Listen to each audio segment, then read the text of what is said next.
Freelancing করতে হলে কি কি প্রয়োজন? এই লিস্টটা দেখতে গেলে আমরা সর্বপ্রথম দেখি একটি স্কিল যা ব্যবহার করে ব্যক্তি মার্কেট প্লেসে সার্ভিস প্রোভাইড করবেন।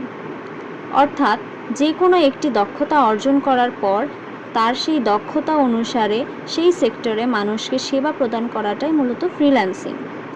এবং যখন মানুষ কোনো দক্ষতা অর্জন করে এরপর তার প্রথম কাজ হচ্ছে একটা পোর্টফোলিও অথবা প্রোফাইল তৈরি করা, যেটা তার কাজকে অথবা তার দক্ষতাকে রিপ্রেজেন্ট করবে।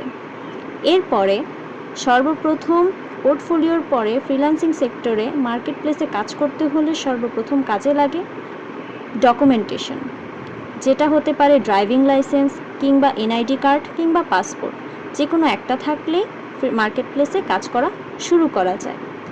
এবং এই ডকুমেন্টসগুলো রেডি থাকলে মার্কেট প্লেসের ভেরিফিকেশন দ্রুত পাওয়া যায়।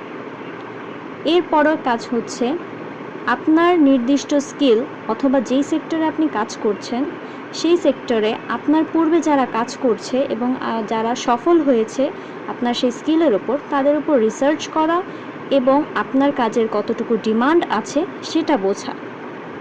ডিমান্ড অ্যানালাইসিস করার মাধ্যমে আপনি বুঝতে পারবেন আপনার স্কিলটা কাজে লাগিয়ে আপনি কতটুকু সফল হতে পারবেন। এরপর কাজ হচ্ছে বেসিক ইংলিশ শেখা, অর্থাৎ মার্কেট প্লেসের কমিউনিকেশন যেহেতু ইংলিশে, তাই কিছুটা হলেও ইংরেজিতে দক্ষতা থাকতে হবে অথবা অর্জন করতে হবে। দুর্বল হলে প্র্যাকটিস করতে হবে।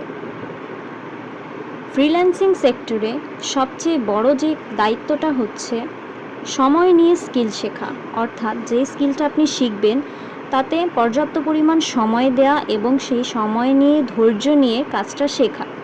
এর ফলে আপনি যখন কাজ করবেন তখন আপনি কনফিডেন্ট থাকতে পারবেন এবং কাজটা আরও ভালো করে করতে পারবেন।